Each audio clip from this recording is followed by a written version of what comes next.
Hi, thanks for taking the time to watch this live video.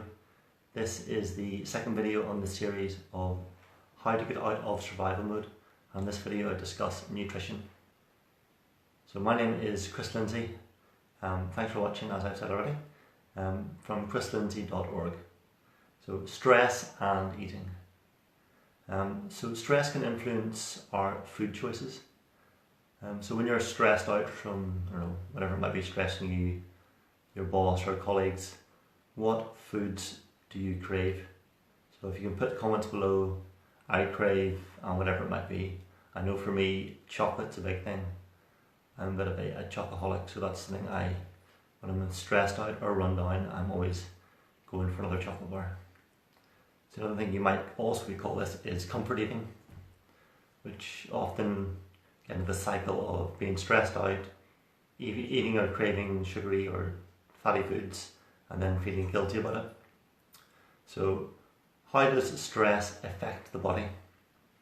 So stress triggers a release of chemicals in the body, things like cortisol and adrenaline, and these lead to spikes in blood sugar in the bloodstream, increase in blood pressure, and also heart rate. And without a release back to equilibrium, we can just lead to remain in high alert in this cycle of short-term food choices, wanting to eat sugary, fatty foods that are high energy foods, and these in fact are actually biologically driven by the chemicals in our body, as our body wants to increase our high energy levels and food stores in preparation for fight or flight. So if you imagine thousands of years ago when we were out on the savannah and we're in a situation we were faced by a tiger or a lion or tiger, and it was literally life or death. So you needed those spikes in blood sugar into the bloodstream to run away or to fight for your life. The challenge is today in our Western high-tech society, it's unlikely that many of us are going to be in a life or death situation. So we get stressed out from a work situation, from a boss or a colleague, or whatever it might be that's stressing you, and our body goes into a fight or flight situation. We get a spike in adrenaline, cortisol released into the bloodstream, blood sugar level goes up, heart rate goes up, blood pressure increases, and we have these cravings for high energy foods, things like chocolate, ice cream, whatever it might be. And it's actually a biological response of our body driving us to increase our energy stores in preparation for fight or flight. So when you're feeling stressed out and you go for that chocolate bar or ice cream, it's actually a biological response. And once you've had that chocolate bar, you often feel a bit more relaxed. And that's the body then knowing that it's increased its energy stores in preparation for fight or flight, and then it actually lowers those levels of cortisol in the body. The unfortunate side effect of this is we can put on fat around our middle, which is a store, and again it's a biological response, great design by the body in preparation for survival and looking after our longevity, but the side effect is we're gaining weight or we don't want it, and we kind of feel bad about ourselves, and that cycle continues. And this can also lead to the negative impact of long-term illnesses such as type 2 diabetes or heart disease over the long term, which is not what anyone wants. So how can diet help? So stress, especially over prolonged periods of time, leads to, as I mentioned, spikes in blood sugar in the body, and leaves the body way out of balance. And the body's constantly trying to battle to bring those spikes in blood sugar back down, especially when we've been eating these high energy foods and not burning them off by having to flee or fight for our lives. So we're stressed out, we're not actually burning any of the stuff off, and it's just sitting there. And high blood sugar, as we know, is not ideal.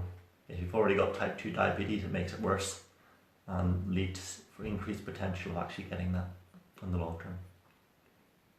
So the good thing to do is to aim to reduce our blood sugar levels by changing our diet, eating foods which help to reduce blood sugar and to give our body some help, take the pressure off our body. So your body to constantly regulate it, it can lead to things like adrenal fatigue and type 2 diabetes, as already mentioned. So things we can choose food-wise would be things like whole foods and natural foods, lots of non-starchy vegetables, plenty of fruit, whole grains, pulses, nuts and seeds, complex carbohydrates, which help to give you that kind of steady, slow release of energy over a number of hours, as opposed to simple carbohydrates to give you the spike and then that crash, which we're all too familiar with.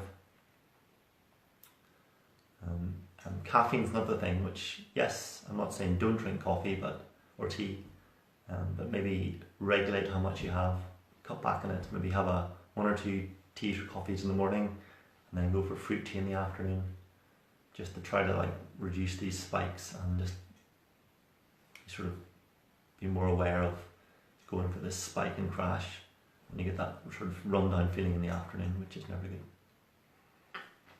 So ideas for breakfast which can help to set you up for the day would be things like porridge.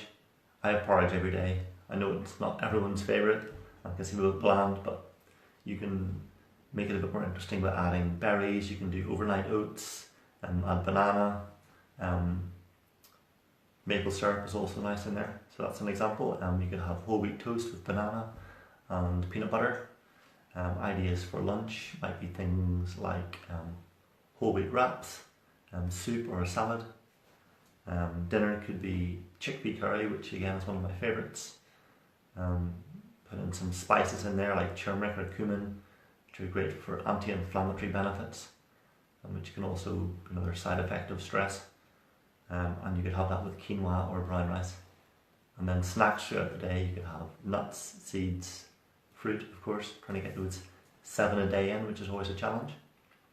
And having those mixed bag of nuts and berries and raisins, whatever it might be, at hand is always good, so that instead of being tempted to go to the vending machine, you get that chocolate bar or a packet of crisps, and you have the nuts at hand ready to go, so you can snack on those and nibble away without having to be tempted to go to the vending machine to get that chocolate bar, which gives you that spike and crash, and then just that feeling in the afternoon, which is never great and not what anyone loves to have, which then drives you to want to have more caffeine, and so the cycle continues. So I hope this short video helps you to recognise that those cravings you might be having are being triggered by stress and the biological response for your body to increase those energy stores of high energy food in preparation for fight or flight. And also, this is obviously not ideal, so by just adjusting our diets a little bit, I recognise that making a big change can be scary and overwhelming. So doing things like swapping out white bread and pasta for things like brown rice, whole wheat bread and or pasta can be great alternatives just to give you that steady release of energy throughout the day. So yeah, please let me know in the comments the kind of foods you like to eat which give you that more energy rather than just chocolate and those fatty high energy foods. And if you try some of the examples like porridge and other things, please let me know how you get on with that. And of course, please watch my video last week as well, which is on sleep, another thing which is vital for setting you up for the day. Getting plenty of sleep. If you are feeling run down from lack of sleep, that again can be another thing which can lead to eating the wrong kind of foods, those high energy foods, just to get through the day. But in reality, it just gives you that spike and then the crash, which is never ideal. So thanks for watching, and I'll be going live next Friday again on my next video. So yeah, looking forward to seeing you online, and again, thanks again for watching.